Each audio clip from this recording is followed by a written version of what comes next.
know this is Troy. She's as real as you are. That's what you say, and you believe it, but there doesn't appear to be anybody else who's seen it. I saw her, I think. That isn't Miss Troy.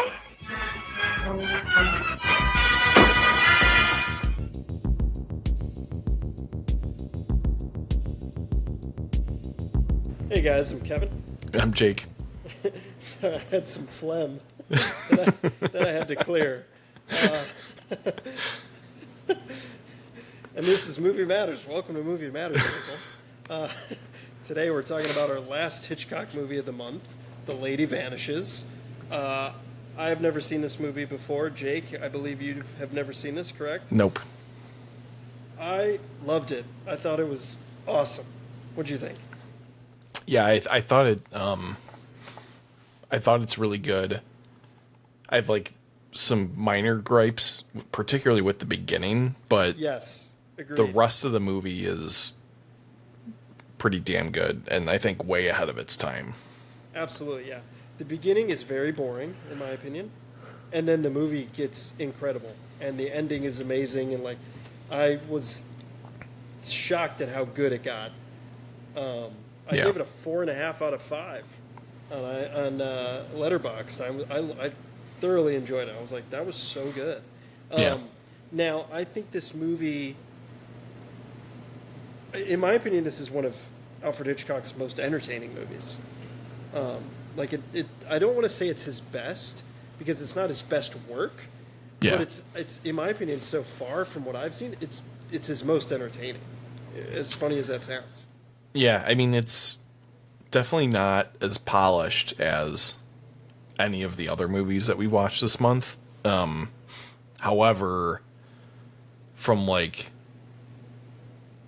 starting on the train, the plot is like pretty compelling, and it really like takes you along for a really interesting ride. And like, as long as you don't watch the trailer and get the whole movie spoiled for you, basically, like it's pretty, wild, in terms of like the different twists and turns, that go on, plot wise. So yeah, I mean, I liked it. I'm glad we did watch this as our last movie of the month. Me too. Yeah, I mean, there was like 37 other options to choose from, but I think we picked a good one. Yeah, I definitely want to watch more of his movies. Definitely this month has inspired me to... I mean, the prior months have inspired us and me to watch older movies. Yeah. I think we're going to branch away from that now because we do something and then we kind of burn it out a little bit, I feel like. Or at least for me, I'm like, all right, that's like, let's change it up a little bit.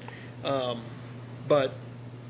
yeah, I'd say from like a filmmaking technical standpoint, this does have some awesome things in it, especially for it coming out in 1938. And but his other movies are more technical. Like you can see him like I don't want to say mature, like get better as a filmmaker and more experienced and like find his true craft. I feel like this feels like more like a studio film, and the others feel more like, a crafted art film. Do you know what I mean? Yeah. That's kind of how I look at it.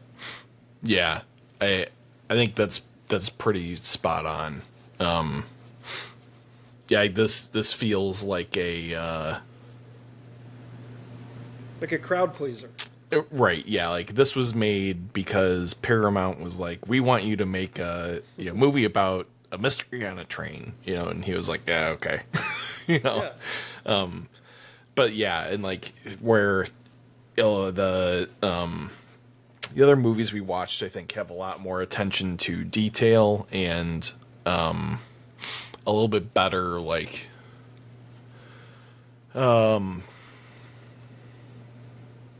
I mean, I don't want to like knock the like actual like cinematography and stuff because we're talking about like a completely different era of film in the 30s. But like there's a lot of advancements that came later on in his career that he like took full advantage of. So it definitely makes those later movies in his career feel much more like impactful, I think, and draw you in a lot more. But again, like, I'm not gonna like say that this is a shitty movie because it was made in 1938 and they only had stationary cameras to work with, like. Yeah. I mean, it's funny because it's like you think like this is a movie for them, and then he makes a movie for him. Do you know what I mean? That's kind of like what it feels like. He's making, like you said, making it for the studio, and then he's making the other movies because he wants to make them. Yeah. That's kind of like, that's what happens early in your career. It's like you have to make studio style films, or you have to appease the studio until you get the final cut, and you can do whatever you want. And that's kind of what this feels like. But it's like he gets his reputation, I feel like, from this, and I just was so entertained by it. I loved it. I saw that Francois Truffaut, part of the French New Wave, one of the French New Wave directors, very influential director. This was his favorite of all of Hitchcock's movies, which is pretty funny. Because I mean, like, again, I like a lot of Hitchcock movies, especially the ones we've been doing. I didn't love the last one we just did, The Man Who Knew Too Much, but I like this. I was just like, man, like, it just is so fun and so entertaining, and it was funny.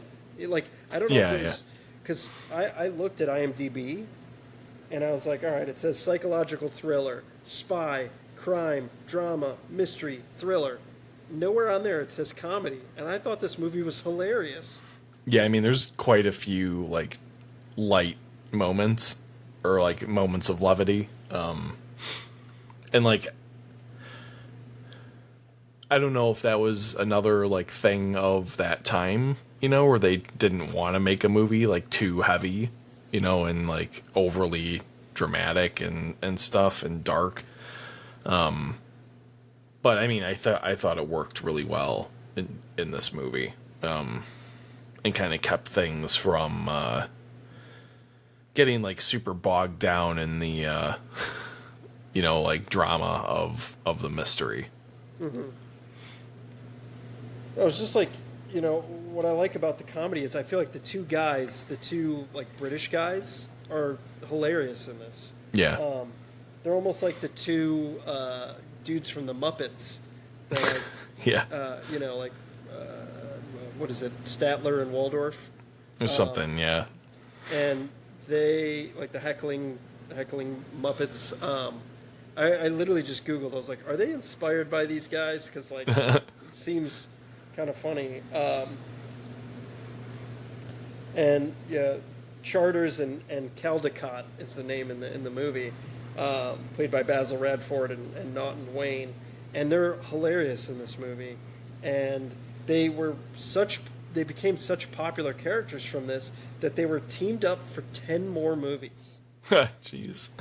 They reappeared in The Night Train to Munich in 1940, which also starred Margaret Lockwood, who's the main girl in this. 2 movies also written by Sidney Gallier and Frank Launder. They also starred in BBC radio series, a whole bunch of other things. Like, I don't know, it's pretty funny and they also were supposedly like in love. They were gay. Did you catch that? No. I mean, they're in bed together, reading the newspaper, which is funny. But I mean, you could say that's a gag. But they were supposedly like a gay couple. So I thought that was pretty interesting. Yeah, I liked their like side plot a lot, like that they're just trying to get home to like catch a cricket game. And then they see at the end the results, right? Yeah. And they're like, shit. Which is such a good gag. Yeah. Yeah, I mean, this is a great movie. Speaking of the ending, not to jump too far ahead, did you see Hitchcock's cameo there? No, I forgot about it, and I didn't think to look. I was like, is that Hitchcock? Because he's obviously a lot younger. He's got black hair.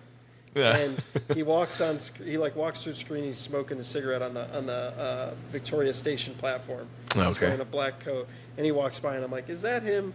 And I looked it up, and it was. I was like, oh, nice. So I thought that was pretty funny. Yeah, this movie, like the plot of it is so great, and I feel like there's been other iterations of this style of plot where the girl has what the audience in the movie thinks is amnesia, or like she's crazy. And yet there's a whole subplot of, or hidden agenda. Yeah, we're like, you almost think that, like, you want to believe her that, like, this woman existed, but, like, you have to call into question, everything she's saying, because everybody else is like, no, like, you don't know what you're talking about, Well, it's interesting why they're doing that. Certain people are doing certain things that they say no. Yeah, I mean, I think that's, like, probably the most genius part of this movie is why everybody is lying in different ways about her existence. And, like, some of them are relevant to, like, the central plot, and some of them are completely irrelevant, like the two guys lying about it because they just don't want to be dragged into anything. So they're like, no, like, there was no lady with you, like, what are you talking about? Like, we don't know anything, leave us alone. Just like, going along with everyone else. And you have the the mistress that's with her lover on, like, their, like, pretend honeymoon, who basically lies and says she did see her with the British woman to kind of, like, stir up trouble with her her, like, lover or whatever. So, like, and then obviously there's, like, all the people involved in kidnapping her and stuff. But yeah, I mean, I thought it was really interesting how they kind of crafted those, like, rationales for why, like, random people on the train are lying about it, instead of just making it like a giant conspiracy where everybody on the train is somehow involved, or just having a bunch of, like, random characters that don't actually add anything to the plot. Like, it's a clever way to kind of keep the drama and the suspense going, throughout the train ride. Yeah, and to keep the audience in check and in question of, like, again, whose side are you on, which is a really good, fun way to play it. But then you know it's true with the certain things that happen, and then you get on the main character's side, and then it's a fun ride. Yeah. But this movie is based on a book. I don't know if you saw that at all. It's based on the real Spins. But it's basically the same. It's very similar. I think it said that in the title card, because that sounds familiar. But this is gonna sound terrible for a movie guy like me, but I skipped through all that because I'm like, all right, like, let's get this. Yeah, I skipped, because, like, all these Hitchcock movies have the credits, and, like, earlier movies like that have the credits at the beginning and not the end. Yeah. So I know the movie is gonna take the hour and 36 minutes that it is. So I'm like, all right, let's just, like, I got a busy day here, people. Like, yeah. No disrespect to the crew and the people that are, credited, but it's just like, I don't need to sit here for a minute and a half watching who did what. Yeah. For the most part. I mean, sometimes I do enjoy that, but that's mostly in, like, newer movies, because you have the opening credits in newer movies, like, displayed over the movie, and it's like, oh shit, this person's in here, or this person did the cinematography, versus that long ass 6-minute credit at the end where they got to do everything. Yeah, but it is what it is. Speaking of Miss Froy, though, did she look familiar to you? A little bit, but I could not place her. She's in Gaslight. She's the neighbor. Okay, yeah. That's right. Jake strikes again, even though he didn't recognize her. Somehow, I mean, when was Gaslight? 1950? 41, I think. Oh, yeah, you're right. It was 40s. So, I mean, it's not too much longer after this came out. 44, I believe. No. Maybe. I don't know. There's like 2 different versions. Yeah, Ingrid Bergman. Yep, 44.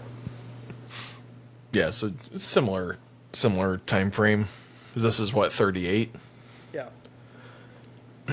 And she's great in this. She's hilarious. Yeah, she's really good. I like when you think if she gets shot, she's like running, fucking booking it. Yeah. There's some really like I think some parts are unintentionally funny. Yeah. In this, yeah. like that, and then the main dude, I'm blanking on his name. As horrible as this sounds. The like Gilbert. musician, yeah. Yeah, Gilbert Redmond. He bodies so many people in this movie and just like kills so many people in this movie. Like, I sent you the video of me just watching that scene where the one other lady, I forget her name, in it. I think it's Mrs. Todd Hunter. She like comes in their car and he just like grabs her and like slams her against like the wall and stuff. Yeah. I was dying. I was like, no way. And the noises she makes when he does that, Yeah. I was like, that's ridiculous. And then he just like literally just shoots a ton of people out of the train. Just like completely nonchalant too, like. And he like starts it. He like Yeah. he's the one that shoots first. Yeah. He's like, all right, Yep. fuck it. Which is funny. He like gets in the fight with the magician. Yeah. Which is really funny. And that part's cool because you think that guy is hiding her, Yeah. and like he finds the glasses, and yeah, it's so well done. It's like it keeps you guessing, and for a movie from 1938, I was just super impressed with it. Yeah, I think particularly I think the complexity of the plot is like very ahead of its time and like Yeah. pushing like kind of breaking that, like we said, that like trust in one of the main characters, I think is super interesting too for being as old as it is. It's like that's something that you'd expect in like a 90s psychological thriller like Fight Club or something, not Yeah. a movie from 1938. Yeah. What'd you also think of like the miniatures in the beginning? It's so I funny. thought they were pretty good. I mean, Me like, too. and like it was funny because I was like instantly like, oh, that's a miniature, and I'm like, I wonder what it is that like tips off, like it like psychologically, like that's a miniature, because like they were really good. Yeah. And like in the beginning you see like there's like 3 people standing there, and I was like, Yeah. oh, interesting. And then one of them moves. Yeah, I was like, no way. I had to go back. there's a car that drives and like Yeah. there's, I mean, it was really well done. I thought it was great. You've got that, and then you've got the rear projection is very good on this. Yeah, the train scene where he's hanging off the side of the train and the train's Awesome. coming at him was so Awesome. cool. So well done. Yeah. Yeah, so the assistant director, Roy Ward Baker, said that Hitchcock was thoroughly organized with regard to every aspect of filming. In addition, Hitchcock was seen to treat the production staff with a lot of respect. So that's pretty cool to hear, especially early on in his career. I mean, obviously you want a director that does that. The set of the movie was shot like for the train was 90 feet long. That's it. Wow. Like pretty impressive. Yeah. And it was shot all in studios, which we mentioned in a few of our other reviews that he likes to shoot in the studio. He never really likes to go on location. And the scenery that passes the train and everything, that was all rear projection. Like, Yeah, it's so good. yeah. Just really, really impressive, like little things here and there that were really impressive. Like the cross dissolves of the characters being, like Miss Froy's face being like superimposed onto certain characters' faces. And like her being like, what's happening? that was impressive and awesome for 1938. Yeah. Yeah, like I like the little clues that get Gilbert on board with the main character. I'm blanking on names. I'm sorry. Iris, Miss Henderson. I thought they were great. The chemistry between them was great. Yeah. And like again for 1938, it was super well done. Like the acting was great. Like it, the beginning to me felt like a very 1930s-esque movie, and then it changes. And like you said, once they get on the train, and then it's like, all right, this movie does not feel like it's from the 30s. Yeah, I think that beginning sequence was to fill out time, basically, and like Hotel and because it everything. doesn't add anything to the movie. And like, yeah, I mean, it does. I mean, it intros the characters a little bit, but not. Yeah. They could have done that on the train, like I feel like that was something that was probably stipulated by like one of the producers or like, told the screenwriter, like, you have to add, 20 minutes to this movie. And they're like, Could be part of the book, okay. too. Could Or, be in the yeah, book. right. But also, did you know that Angela Lansbury was in this? No, really? Yes, I don't know who she plays, but I'm thinking she plays one of the girls that is in That's the room. with her in the, yeah. Yes. So another Gaslight Yeah. connection. Pretty interesting. But yeah, that whole opening sequence, the hotel and the chaos of it, but it does help set up like why she needs to go on this other train, Yeah, yeah. and like why all these characters then go there. But it's funny because Miss Froy is like a spy. She's like a secret agent, which is super cool. And so I read this, and I didn't like. Do you remember the one dude that's like playing the musical instrument and then gets choked? Yeah. Which Did you? I feel like that never paid off.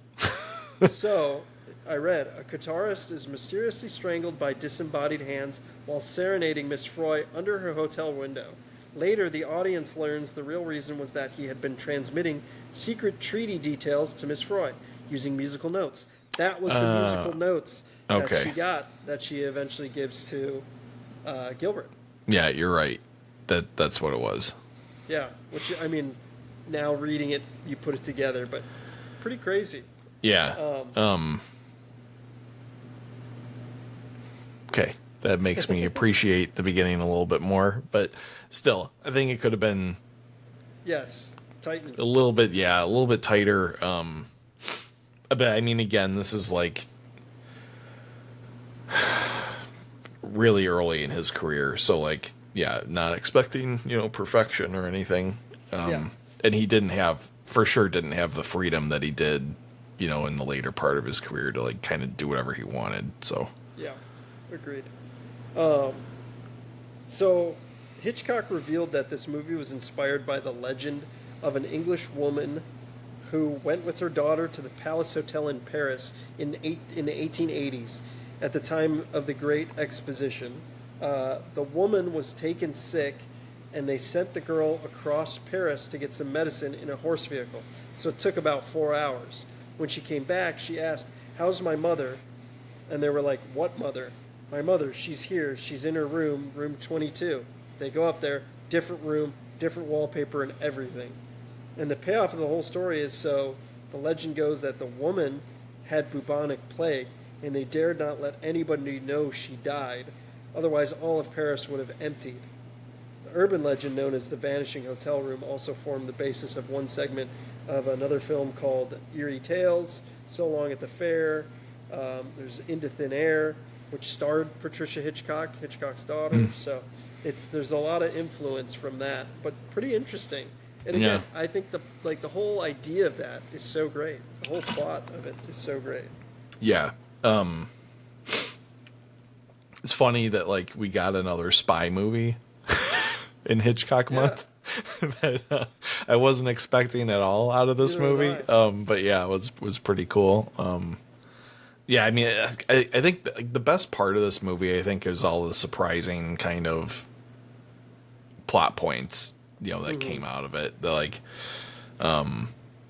Yeah, I mean, I didn't read anything about this, before watching. Neither So, did I. yeah, I mean, obviously I was like, somebody's going to vanish, but, I was expecting it to be, what's her face? Like Iris? The main yeah, character? Iris. Me like, too. or something. So, yeah, I was really kind of like thrown off when it was, Miss Froy.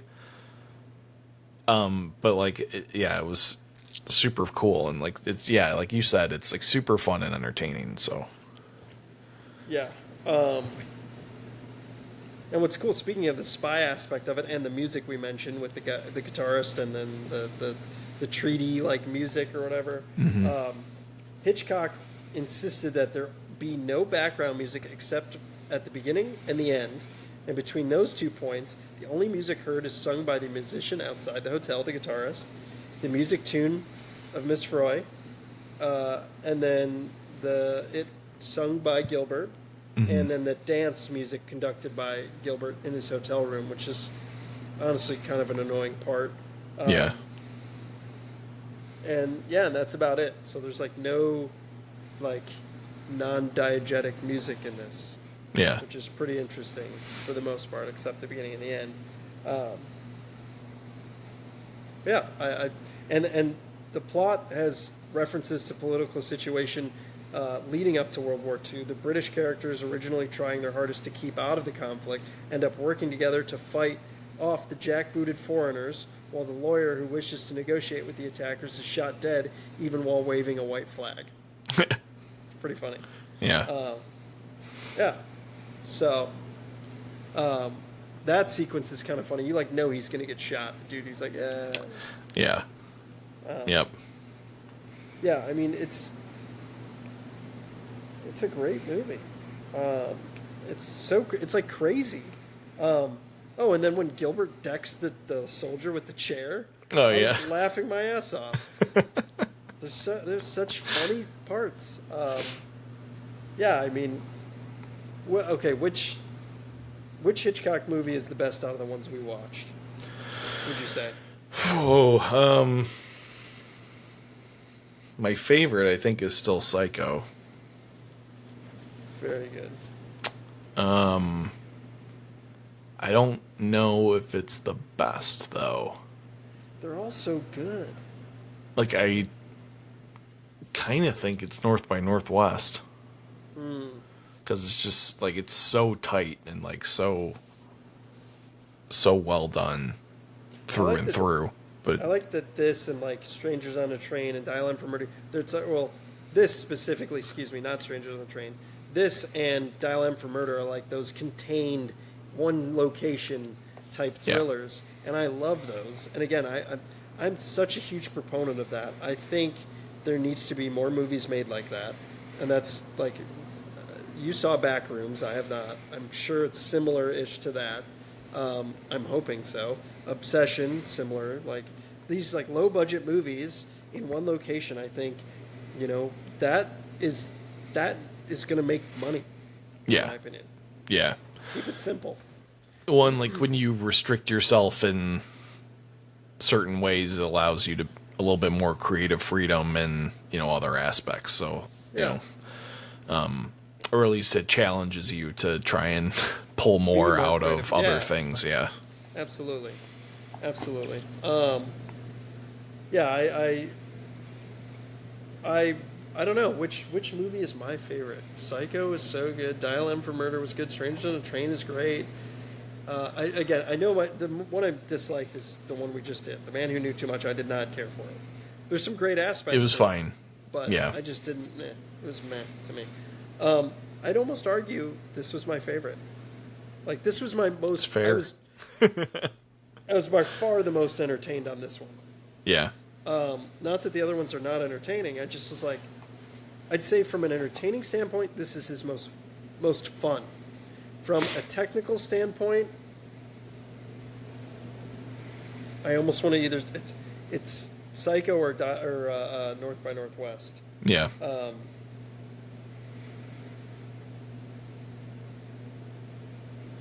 probably going to say North by Northwest from a technical standpoint, because it's just like set piece to set piece to set piece.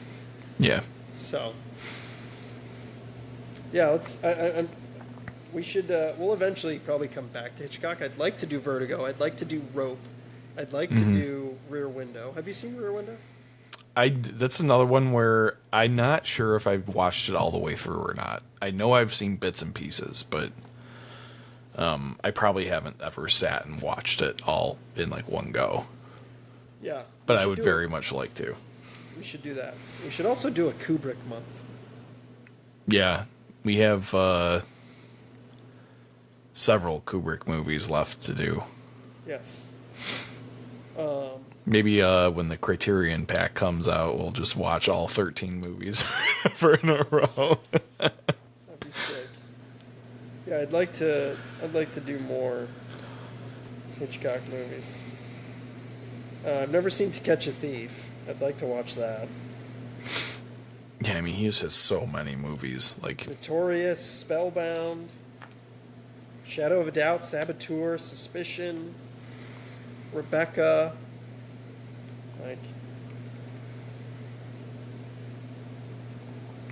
the 39 Steps. I've heard that. Then he's got, 2 different TV shows that he did? The Alfred Hitchcock Hour and, oh, God, what's the other one? The more famous one is the one I can't think of, of course. Alfred Hitchcock Presents. Those are the 2 TV shows he did. Which were like, like one shot, kind of like mysteries and thrillers, which are pretty cool too. I've never seen any of those. It's kind of like a Twilight Zone type thing, but not as sci-fi horror. They're more like mystery thriller kind of focused. Yeah. 39 Steps is on Prime. You should watch that. Only an hour and 26 minutes. That's my cup of tea. I mean, that's one reason to like his movies. Like, they're not really over 2 hours. So. Yeah, we'll definitely do more. And then,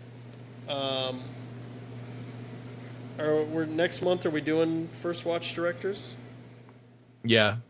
Let's double check them before we reveal anything. But all right, look out for the reveal on Instagram. That's where we post our schedule the beginning of every month. We post our schedule of the movies, so you can watch them if you want, which we'd prefer, and then listen along, watch along.